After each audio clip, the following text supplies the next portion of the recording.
नमस्कार, मैं हूं आपके साथ राही कपूर और ख़ास मुलाकात में आज की सीरीज़ में हमारी गेस्ट है अनामिका शर्मा। अनामिका शर्मा के बारे में आपको बता देता हूं, ये मेंढर के अड़ी से बिलोंग करती हैं और अड़ी में जैसे आप जानते हो कि मेंढर का अड़ी एक क्षेत्र है, यानी एक गांव है, तो वहां से ये आती हैं। तो इनसे हम जानेंगे, ये government model girls higher secondary school की छात्रा हैं और इनके मैंने काफ़ी वीडियोस देखे हैं या स्कूल्स में जो इवेंट हम जब कवर करते हैं तो ये चाहे वो डिबेट हो या कोई मोटिवेशनल्स कोई लेक्चर हो या सिंगिंग का हो, एनी टाइप, मतलब कि हर चीज़ में जो है वो इनका एक अच्छा फ्लो है और स्पेशली ये हिंदी में जो है वो सब करती हैं। तो मैंने सोचा कि आज इनको अपने स्टूडियो में बुलाया जाए और इनसे बातचीत की जाए, क्या है इनकी जर्नी और आगे का इनका क्या प्लान है। तो इस सब पर आज हम इनसे बात करेंगे। तो मेरे साथ अनामिका है। अनामिका, सबसे पहले welcome to Mendhar news diary. आपका बहुत बहुत स्वागत है। Thank you. हाँ अनामिका, हमारी ना एक सीरीज़ चलती है। सीरीज़ इन द सेंस कि जो मेंढर एरिया के जो बच्चे हैं, चाहे वो गर्ल्स स्टूडेंट हैं, बॉयज़ हैं, कोई भी जिसके अंदर कोई आर्ट है, टैलेंट है, कोई भी प्रतिभा है, तो हमारी तरफ से एक मंच उनको प्रोवाइड किया जाता है कि आप आइए, आपका जो भी टैलेंट है उसको हम प्रमोट करेंगे, मतलब सबके सामने लाएंगे। तो सबसे पहले मैं ये जानना चाहूँगा कि आपकी स्कूलिंग, यानी कि स्टार्टिंग में जो है वो आपकी स्कूलिंग कहाँ रही, क्या जर्नी रही आपकी, ये बताइएगा। नाम तो मेरा इसको छोड़िए। हाँ, ये नाम तो मेरा आपको पता ही है, अनामिका। हाँ, आप तो हाँ देखिए। मैं फर्स्ट से 10th तक मैंने नर्सरी LKG UKG नहीं पढ़ा। मैं फर्स्ट से 10th तक Saint Francis convent school Mendhar में पढ़ी हूँ और 11th-12th में मैं government model girls higher secondary school Mendhar में आई। 11th में तो स्कूल में इतना आना नहीं हुआ क्योंकि लॉकडाउन था, सिर्फ एग्ज़ाम्स के टाइम में ही आई। और अब 12th में जब मैं स्कूल में आई तो फंक्शंस हुए। स्पीच का मुझे पहले से इंटरेस्ट था, बट नहीं, ये स्पीच वगैरह आप कब से मतलब कि ये कर रहे हो? स्पीच मैं 6th में थी, मैंने फ़र्स्ट टाइम स्पीच की थी शहीदी दिवस पे। और मेरे को मेरी दी है, वो टीचर है, उन्होंने लिख के दिया और मैंने फ़र्स्ट टाइम करी थी तो मुझे प्राइज़ मिला, फर्स्ट प्राइज़ मिला। बट उसके बाद कभी इतना वो किसी ने प्रमोट नहीं किया, वो एक्सपोजर नहीं मिला। हाँ वो नहीं मिला। स्कूल में भी फंक्शंस होते, बट पार्शियलिटी तो हर जगह होती है, वो तो आपको मतलब पता कि है। कुछ लेवल ऐसे थे जहाँ पे आप ग्रो नहीं कर पाए। हाँ, ऐसा ही था कुछ। और सब ने मतलब इतना किसी कोई ध्यान नहीं देता था इस चीज़ पे। बट यहाँ आई जब मैंने फर्स्ट टाइम स्पीच की थी, वो टीचर्स डे पे थी। तो टीचर्स डे वाले दिन सेलिब्रेट नहीं हुआ, उसके बाद हुआ। बट मैंने स्पीच की एंड उसके बाद प्रिंसिपल सर ने मुझे और मौके पे बोलने को कहा। तो धीरे धीरे मेरे को भी इंटरेस्ट थोड़ा हुआ कि सब लोग को अच्छा लग रहा है तो मुझे करना चाहिए। बट अब मतलब यहाँ मेंढर में बहुत लोग टैलेंटेड हैं, लेकिन उन्हें वो प्लेटफॉर्म नहीं मिल पाता। घर वालों का सपोर्ट भी ज़रूरी होता है, उसके साथ साथ एक प्लेटफॉर्म बहुत ज़रूरी होता है जो कि हमें आगे तक लेके जा सकता है। अनामिका, इससे इसी के साथ जुड़ा हुआ मैं एक सवाल आपसे और करूँगा। मेरे को ये बताएं कि ये जो आप कंटेंट लिखती हैं, लाइक जैसे आप कह रही हैं कि टीचर डे पे या वो गांधी जयंती थी, और भी इस तरीके के कई कुछ पॉइंट्स मैंने आपको देखा कि आप इंडियन आर्मी, हमारे सोल्जर्स पे जो है उनको डेडिकेट कर रही थी, एक पोइम भी आपने कही थी। तो ये सब चीज़ें आप खुद लिखते हैं? वैसे तो मेरी कोशिश रहती है कि मैं खुद से ही करूं, बट कई बार ऐसा होता है, ऐसे टॉपिक्स होते हैं जिन पे हमें कोई आइडिया नहीं मिलता, तो वो मैं गूगल की हेल्प से करती हूँ। अभी हम पुंछ में एक हुआ था, वहाँ पे उस मतलब कुछ टॉपिक था, मुझे याद नहीं है, बट उस पर मुझे कुछ भी समझ नहीं आ रहा था क्या लिखना। और उस मतलब एक आइडिया मैं लेती हूँ गूगल से, लेकिन मैं हमेशा खुद से लिखने की तो कोशिश ज़्यादा करती हूँ। कोशिश रहती है कि आपने से कुछ इसमें। हाँ, और मैंने एक पोएम लिखी है बेटियों पे। मैं हाँ ज़रूर। बेटियों की बात की तो मैं आपसे ये बताना चाहता हूँ कि जैसे कि हमारे देश के प्रधानमंत्री का भी एक नारा है, एक सपना है कि बेटियों को वो मंच प्रोवाइड किया जाए। बेटियां जो हैं वो किसी से कम नहीं हैं, देश में, समाज में, विश्व में। आज बेटियों ने जो लोहा मनवाया है, कई ऐसे उदाहरण हैं। तो उन्हीं में से एक पार्ट जो है वो बेटी है, मेरी छोटी बहन है ये अनामिका। और बेटियों को मेरी ये कोशिश रहती है कि जिसके अंदर जो टैलेंट है, प्रतिभा है, चाहे वो स्टडी बेस्ड पे है या कोई भी, तो हम उसको मंच जरूर देंगे। आप कोई भी हमारे साथ कांटेक्ट कर सकता है। तो बेटियों पे हम बात कर रहे थे, अनामिका आप कह रही थी कि बेटियों पे आपने कुछ लिखा है, तो ज़रूर मतलब कि हमारे व्यूअर्स को जो है वो बताएं कि बेटियां आज किसी से कम नहीं, क्या कहेंगे? मैंने जो लिखा है मैं उसकी वीडियो आपको ज़रूर भेजूँगी, आप दिखाना सबको। बट मैं यही कहूँगी कि बेटियां किसी से भी कम नहीं होती हैं। हम लोग हमारे मेंढर की ही बात करूँ, मेंढर की छोड़ो, मैं एक घर की ही बात करती हूँ, तो सबकी मेंटालिटी यही रहती है कि बेटी है भाई, ये तो कुछ भी कर नहीं पाएगी। बट ऐसा नहीं होता। आज जो बेटियां कर रही हैं, मुझे नहीं लगता कि वो बेटे भी कर पा रहे हैं। लोगों के घर पे एक बेटी होती है तो वो ठीक है, मानते हैं, ठीक है भाई बेटी है, कोई बात नहीं। लेकिन अगर कोई भी है, वो कितना भी फॉरवर्ड है, अगर जब उसके घर में दूसरी बेटी होती है ना, तो वो थोड़ा सा टेंशन में आ जाता है थोड़ा भाई, कि बहुत ज़्यादा टेंशन में हो जाता बहुत ज़्यादा टेंशन में आ जाती है कि बेटी हो गई है, 2 बेटियां हो गई है, इतना प्रेशराइज हो जाते हैं लोग। बट क्यों होते हैं? क्या बेटियों को जीने का हक नहीं होता? बेटियां क्या कुछ नहीं कर पाती? आज हमारी द्रौपदी मुर्मू एक एग्जाम्पल है। वो तो कितने मतलब कहाँ से बिलोंग करती थी और क्या है आज ट्राइब वो। से आई है वो। हाँ, तो ऐसे ही हमें मतलब क्या मोटिवेशन मिलती है ऐसे लोगों से कि बेटियां कुछ भी कर सकती है, किसी भी चीज़ में कम नहीं होती। और लोगों को भी ये मेंटालिटी को छोड़ना होगा, तभी हमारा देश में जो चेंज आएगी। अब सब मोदी जी तो नहीं कर सकते, वो तो कोशिश करते हैं कि हमारा देश चेंज हो, लेकिन जब तक हम लोग अपनी मेंटालिटी को चेंज नहीं करेंगे, सोसाइटी में चेंज नहीं आएगा। और सोसाइटी हम लोगों से होती है, हम सोसाइटी से नहीं होते। लोगों के ये होता है कि हाँ लोग क्या कहेंगे, सोसाइटी क्या कहेगी, लेकिन सोसाइटी क्या होती है? हमसे ही सोसाइटी बनती है, ना कि सोसाइटी से हम। तो ये मतलब कि आपने बताया कि सभी को ये ज़रूर जो है वो सुनना चाहिए। अनामिका का सीधा तौर पर संदेश है कि बेटियां आज किसी से कम नहीं हैं।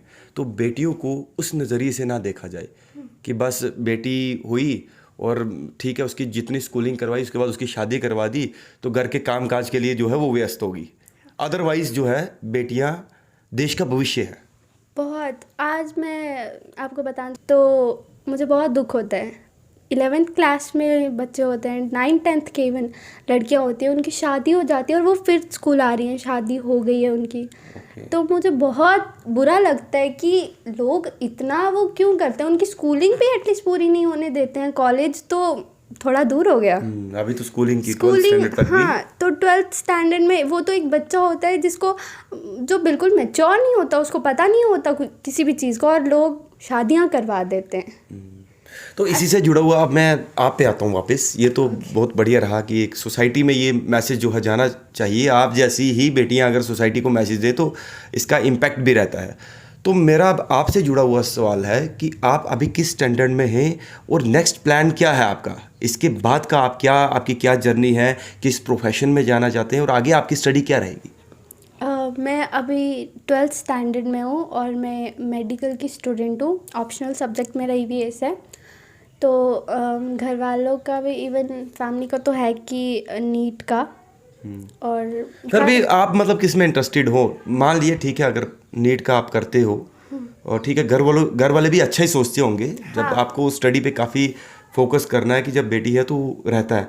लेकिन आपका कई बार मन क्या करता है कि आप कौन सी फील्ड को चुनना चाहते हैं? मैं NDA की तरफ ज़्यादा थोड़ा अट्रैक्टेड हूँ। मुझे बहुत अच्छा लगता है वो, उसके रिलेटेड पढ़ना भी अच्छा लगता है। अनामिका NDA क्यों, मतलब कि क्या मतलब ऐसा, मतलब कि आप कह रहे हो कि मैं NDA में भी जाना चाहती हूँ, क्या रीज़न है ऐसा, क्या इंस्पायरेशन, मतलब कि कैसे आपको NDA ही लगा कि NDA में भी जाना चाहिए? एक इंटरेस्ट होता है ना इंसान को अंदर, मतलब इनर सोल से होता है वो इंटरेस्ट, तो बस वो मुझे NDA में था। बट मेरे नहीं, एक इंस्पायरेशन भी होती है ना, जैसे आप डिफेंस को देखा है, डिफेंस लाइक जैसे सोल्जर्स हो गए, इंडियन आर्मी के ऑफिसर्स हो गए, काफ़ी कुछ। क्या इंस्पायरेशन उनसे तो नहीं है? कैसे मतलब? हाँ, इंडियन आर्मी के सोल्जर्स में इवन मेरी फैमिली में से बहुत लोग, मेरी मासी के बेटे हैं, इवन सब लोग, बहुत मेरी फैमिली में से बहुत लोग हैं आर्मी में। तो मेरे मामू हैं, वो कैप्टन रिटायर्ड है आर्मी से।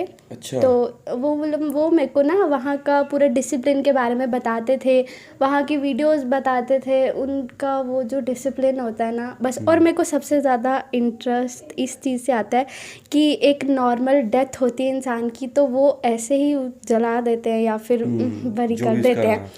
बट जो एक तिरंगे में लिपट के वो डेथ होती है ना, उससे ज़्यादा प्राउडफुल मोमेंट कुछ नहीं होता। मतलब कि देश को समर्पित, हाँ, हाँ, जो देश के लिए कुछ करना हो, शहीद। हाँ, बस वही।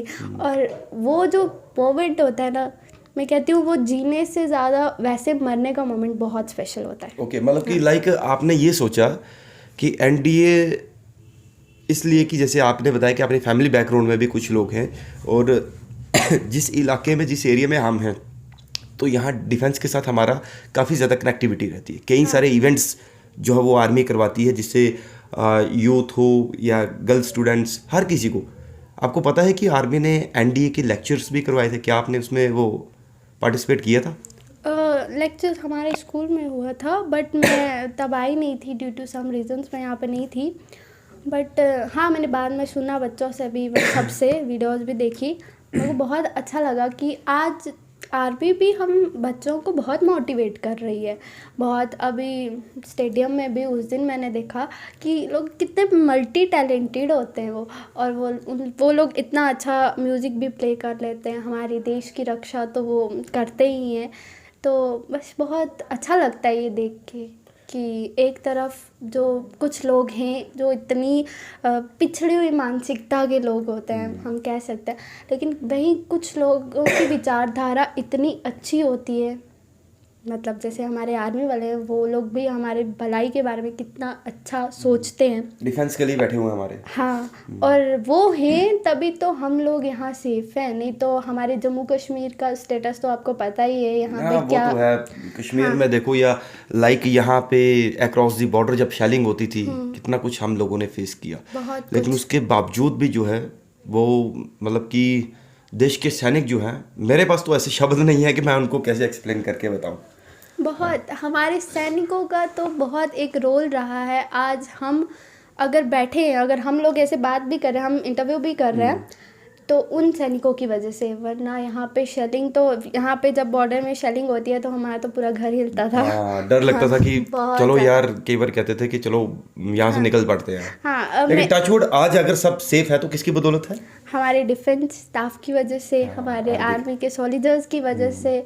और उनको मतलब हम थैंक यू तो बोल ही नहीं सकते ना, क्योंकि वो लोग इतना कुछ कर रहे हैं, अपनी फैमिली से दूर रह रहे हैं। कितने कितने दूर दूर से लोग यहाँ आके रह रहे हैं, कितने बैकवर्ड एरियाज़ में।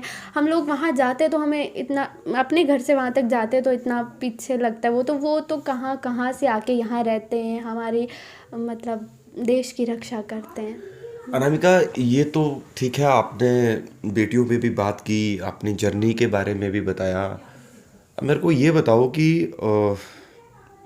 स्ट्रगल हमेशा लाइफ में ना, अगर जिसका स्ट्रगल नहीं है तो वो आगे नहीं बढ़ सकता। ठीक है, वो चाहे मैं, मतलब कि अब मैं आपका इंटरव्यू कर रहा हूँ, तो अगर मैं यहाँ पहुँचा हूँ तो मेरा एक बहुत बड़ा सेक्रीफाई रहा है, बहुत बड़ा स्ट्रगल रहा है। ठीक है, लेकिन मैंने देखा कि आप भी एक साधारण, एक नॉर्मल फैमिली से बिलोंग करती हैं, तो फैमिली की फिर भी किस तरीके की सपोर्ट रहती है? मम्मी पापा का क्या सपना है? देखो, हर माँ बाप यही चाहता है कि जो उनको नहीं मिला वो उनके बच्चों को मिले। और मेरी मम्मा पापा, मेरा भाई है वो तो बचपन से जम्मू रह रहा है। मम्मा पापा के पास बस मैं ही रहती हूँ। मेरी सिस्टर भी जम्मू ही रही है, तो वो लोग मेरे को हर चीज़ मतलब प्रोवाइड करता है, बेस्ट प्रोवाइड करते हैं। बस वो, उन लोग का यही सपना है कि मैं किसी भी फील्ड में जाऊँ, मतलब कुछ भी। उनको यही है कि कहीं से भी मेरे को कुछ भी झेलना ना पड़े, मतलब हम लोग को अपने पाँव पे स्टैंड हो जाए और अच्छे से रहूं। और वो लोग यही चाहते हैं कि मैं सेल्फ डिपेंडेंट रहूं, किसी पे भी डिपेंड ना करूं। तो पापा मेरी तो मुझे बहुत ज़्यादा सपोर्ट करते हैं हर चीज़ में, बट उनको यही रहता है कि नीट का है उन्हें भी कि मैं। ठीक है, घर वालों का है, लेकिन अगर आप एनडीए में भी इंटरेस्टेड हो तो आप उसका भी इंट्रेंस जो है वो जरूर दें। उसमें भी है ना, ट्राई जरूर करें, क्योंकि ट्राई करने से क्या जाता है। वो बात तो है। नहीं, जो खुद को इंटरेस्ट है वो तो खुद के पैशन को तो फॉलो करता ही है। बट मेरी फैमिली, मतलब जैसे स्पीच वगैरह मैं करती हूँ, तो अभी तो मेरे, आपको पता है बोर्ड है 12th को, तो वो लोग थोड़ा कहते हैं कि फोकस ज़्यादा स्टडी पे। हाँ, फोकस ज़्यादा स्टडीज़ पे रखो। तो बट मुझे स्पीच का है, तो मतलब करते हैं, वो भी सपोर्ट करते हैं, लेकिन उनको ये है कि इस स्पीच की वजह से कहीं मेरी स्टडीज़ पे वो इम्पैक्ट कोई असर हाँ। मतलब कि बैड इम्पैक्ट ना पड़े, हाँ, लाइक ओके। वही। अनामिका, एक चीज़ और है, मैं एक चीज़ और इसके साथ आपसे पूछूंगा कि आप जैसे मोटिवेशनल, मैं आपको स्पीकर भी कहूँगा, स्कूल में भी आप स्पीचेस करते हैं, कई ऐसे कंटेंट हैं उन पे आप जो है बात करते हैं स्कूल में अच्छे। इसके साथ इसी स्पीच का एक पार्ट है, आज के समय में ना, जैसे आपने आपने अपने मम्मी पापा के बारे में बताया, आपको सपोर्ट करते हैं, एक नॉर्मल फैमिली से आप बिलोंग करते हो, अच्छे से उनका सपना है कि बेटी किसी लेवल तक जाए, क्योंकि हर माँ बाप का होता है ना, वो अपने से बेटर करते हैं, भूखे रहकर, मतलब क्या कुछ सहकर, अपनी मतलब कि जो अपने बच्चे हैं उनके लिए बेटर से बेटर, अच्छे से अच्छा करना चाहते हैं। लेकिन एक मोड जब लाइफ में ऐसा आता है कि जब बच्चे स्टैंड हो जाते हैं, मतलब मैं आपसे एक एज ए मोटिवेशनल क्वेश्चन पूछ रहा हूँ कि बच्चे जब लाइफ में स्टैंड हो जाते हैं तो वो अपने माँ बाप को ना भूल जाते हैं, माँ बाप फिर दर दर की ठोकरें भी खाते हैं। ऐसे बच्चों के लिए आप क्या कहेंगे? ये तो अक्सर है सोसाइटी में, ऐसी बात है या नहीं है? बिल्कुल है, ये बात सोच के भी बहुत दुख होता है कि कैसे कर लेते हैं वो बच्चे ऐसा। मैंने अभी कुछ दिन पहले एक वीडियो देखा, उसमें एक इंसान था, वो कहता है कि जो गांव में लोग होते हैं वो अनपढ़ लोग होते हैं, लेकिन वो गौ माता को चराते हैं, और जो शहर के लोग होते हैं वो होते तो बहुत एजुकेटेड हैं, लेकिन वो डॉग्स को वॉक Dogs पे को। लेके जाते हैं। और वो कहता है कि जो गांव का होता है ना अनाथ आश्रम, वहाँ पे बच्चे मिलते हैं गरीबों के, लेकिन जो शहरों का वृद्ध आश्रम होता है वहाँ माँ बाप मिलते हैं अमीरों के। के और वो अमीर कैसे बनते हैं? माँ बाप की वजह से। माँ बाप की वजह से। ये कितना, मतलब एक कैसा सवाल आपने पूछ लिया मुझे तो। नहीं मतलब कि क्या ये बताऊं? इसलिए एज ए मोटिवेशनल हमारी बात हो रही है जर्नी को लेके, तो ये समाज में, सोसाइटी में मैंने फेस किया है, खुद देखा है, कई ऐसे उदाहरण है मेरे सामने। But as a youngster, as a girls, as a मतलब कि स्पीकर, मैं आपसे ये पूछना चाहता हूँ कि सोसाइटी में इन चीज़ों के लिए उनके लिए आपका क्या मैसेज रहेगा? जिन माँ बाप ने आपको आईना दिखाया, ये दुनिया में अगर लाया, अगर माँ बाप नहीं है तो हम कैसे आते? हवा में थोड़ी आ जाते। तो उनको ठुकराना, उनको उसके बाद नहीं पहचानना, वो कितना मतलब कि दर्द भरा जो है वो होता है। एक और माँ फिर भी माँ बाप जो है अपने बच्चे की भलाई ही चाहते हैं, वो उसके अगेंस्ट नहीं जाते। ऐसा है ना? बिल्कुल क्या ऐसा क्या है। कहेंगे इसको? एक माँ बाप से ज़्यादा अच्छा हमारे लिए कोई नहीं सोच सकता। मेरे को बहुत ऐसे लोग तो बहुत ही, मैं कहती हूँ वो कैसे सोच लेते कि माँ बाप के अगेंस्ट कैसे जाते। माँ बाप ही होते हैं जो हमको बचपन में चलना सिखाते हैं, हमें अपने पैरों पे खड़ा होना सिखाते हैं, हमें पढ़ाते हैं, हमें हर सही गलत का फ़र्क करना सिखाते हैं। और तब जब हम इस कैपेबल हो जाते हैं कि हम अपने पैरों पे खड़े हो जाते हैं, तो वो ऐसा माँ बाप को ही छोड़ देते हैं। आई थिंक ऐसा तो नहीं करना चाहिए ना। माँ बाप की वजह से आज हम जो भी हैं, अगर मैं भी आज यहाँ बैठी हूँ, आप भी यहाँ बैठे हो, Yes. तो हम अपने पेरेंट्स की वजह से हैं। तो पेरेंट्स को ठुकराना ये कहीं से मेरे को सही नहीं लगता। अब माँ बाप भी कितना दुखी, माँ बाप के लिए उससे बड़ा दुख का पल कोई नहीं हो सकता जब उनका बच्चा ही, वो बच्चा जिन्होंने बचपन से इतना प्यार दिया, खुद वो कुछ भी स्ट्रगल किया होगा, लेकिन अपने बच्चे को कभी भी स्ट्रगल करने नहीं देते। और जब बच्चे उनके साथ ऐसा करता है तो वो माँ बाप के दिल पर क्या ही बीतती होगी। तो मैं सबको यही मैसेज देना चाहूँगी कि माँ बाप से बढ़कर दुनिया में कुछ नहीं होता। ये तो सबको पता है, माँ के पैरों में जन्नत होती है, बट माँ बाप हमारे लिए सब कुछ होते हैं, तो उन्हें ठुकराना किसी भी एंगल से सही नहीं है। तो अनामिका, अब मैं ये फाइनली जो है आपसे एक आखिरी सवाल पूछूंगा।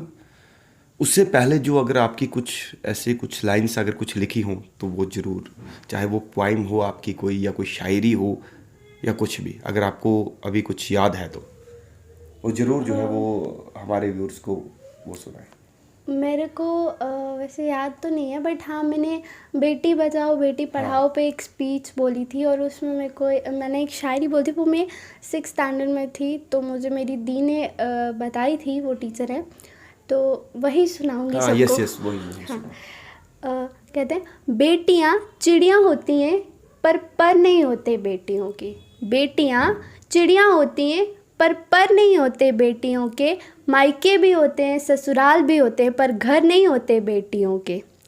मायका कहता है बेटियां तो पराई हैं, मायका कहता है बेटियां तो पराई हैं, ससुराल कहता है ये तो पराए घर से आई हैं। भगवान फिर आप ही बताओ किस घर के लिए बेटियां बनाई। तो ये बहुत बहुत बड़ी बात कह दी। अगर जो लोग इसको समझने वाले हैं तो वो बड़ा डीपली, मतलब इसका बहुत बड़ा जो है वो आंसर है। तो जाते जाते अपने, चाहे आपकी तरह ही यंगस्टर्स, चाहे वो गर्ल्स हों या वो माता पिता हों या जो भी यंग जनरेशन है, आपकी तरफ से आखिर में क्या संदेश सबको रहेगा? मेरी तरफ से मैं यही संदेश देना चाहूँगी सबको कि हम लोग सोचते हैं ना कि स्टडीज़ में ही सब करियर होता है। इवन हर पेरेंट यही सोचता है कि स्टडीज़ में ही करियर होता है, ऐसा नहीं होता। अगर आप में कुछ भी टैलेंट है, वो सिंगिंग का है, डांसिंग का है या कुछ भी है, तो उसको सामने लाओ। ऐसा नहीं होता कि स्टडीज़ में ही करियर बनता है, डांसिंग में भी करियर होता है, सिंगिंग में भी करियर होता है, हर चीज़ में करियर है। और हमारे राहिब भैया तो हमें हेल्प करते ही हैं, सबको करेंगे। तो अगर किसी में कुछ भी टैलेंट है तो वो राहिब भैया से कांटेक्ट करे। मेरे में है तो मेरे को मैंने तो किया, तो आप भी अगर ऐसा किसी में भी टैलेंट है। और पेरेंट्स को मैं सबसे पहले बोलना चाहूँगी कि बच्चों को सपोर्ट करें, ऐसा उनका जो मन है, जिसमें उन्हें इंटरेस्ट है, वो आगे जा सकते हैं, उन्हें वो करने दें। बस यही कहना चाहूँगी। यही अनामिका, बहुत बहुत शुक्रिया, मतलब थैंक यू कि आपने हमें टाइम दिया और आज स्टूडियो पे आई। थैंक यू आपको, आपने बुलाया। हाँ, थैंक यू। तो ये हमारे साथ अनामिका शर्मा थी, जो कि 12th स्टैंडर्ड की स्टूडेंट हैं और बेटी हैं, हमारे समाज की बेटी हैं, हमारी बहन हैं। तो जितनी भी बातें की, इनसे जुड़ी हुई बातें की, समाज आज सोसाइटी में क्या हो रहा है उनसे हुई, इंडियन आर्मी पे इन्होंने कुछ अपनी बात रखी, बेटियों को लेकर रखी, और उन यंगस्टर्स को, उन अपनी बहनों को, उन माता पिता को जो है वो कई संदेश दिया कि बेटियां आज किसी से कम नहीं हैं। वो चाहे तो कई उदाहरण हैं, मैं आपको कितने गिनाऊं, आप सब लोग जानते ही हैं। लेकिन ये इंटरव्यू करने का एक ही मकसद था कि इस तरीके के बच्चों के अंदर जो हिडन टैलेंट है या कोई उनके अंदर प्रतिभा जो छिपी हुई है, उसको उभार कर बाहर लाना। तो आप सबसे भी रिक्वेस्ट है कि इस इंटरव्यू के ज़रिए आप भी जो है, अगर किसी के अंदर कोई प्रतिभा है तो वो ज़रूर हमसे संपर्क करिएगा। हम उसको बिल्कुल फ्री ऑफ कॉस्ट मंच देंगे, प्रोवाइड करेंगे, ताकि वो अपनी बात समाज में, पूरे देश में जो है वो रखे। तो ये थी हमारी एक ख़ास मुलाकात की एक कड़ी, और नेक्स्ट किसी पर्सनैलिटी के साथ हम आपके साथ ज़रूर रूबरू होंगे। और फाइनली मैं जितने भी ये वीडियो देखने वाले लोग हैं उनसे यही रिक्वेस्ट करूँगा कि आप लोग स्टडी पे भी फोकस करिए और अपना जो टैलेंट है उसको ज़रूर प्रमोट करिए। तो आप जुड़े रहिए मेंटर न्यूज़ डायरी के साथ। और इस वीडियो को, अगर ये वीडियो आपको अच्छा लगे तो कमेंट बॉक्स में अपनी राय ज़रूर रखें और इसको ज़्यादा से ज़्यादा शेयर करें। और आखिर में एक चीज़ और कहूँगा कि जो हर कोई कहता है, आपने अभी तक मेरे को काफ़ी प्यार दिया है, चाहे वो यूट्यूब है या मेरा फेसबुक हैंडल है, क्योंकि मैं इतनी शेयरिंग नहीं करता, आप लोग दबा के शेयरिंग करते हैं। क्योंकि मेरे वीडियोस अगर आपको पसंद आते हैं तो आप मेरे यूट्यूब पर जाकर सब्सक्राइब का बटन ज़रूर दबाएं, सब्सक्राइब करें और बेल आइकन को ज़रूर दबाएं। क्योंकि मेंटर न्यूज़ डायरी इस प्लेटफार्म का कोई एजेंडा नहीं है, ये चैनल सिर्फ आपके लिए क्रिएट है, आपकी आवाज़ के लिए बना है और आपके बच्चों के अंदर जो टैलेंट है उसके लिए बना है। राही कपूर हमेशा आपकी इस सेवा में जो है वो हाजिर है। आप जुड़े रहिए मेंटर न्यूज़ डायरी के साथ। मुझे और मेरी टीम को दीजिए इजाज़त और आप देखते रहिए मेंटर न्यूज़ डायरी।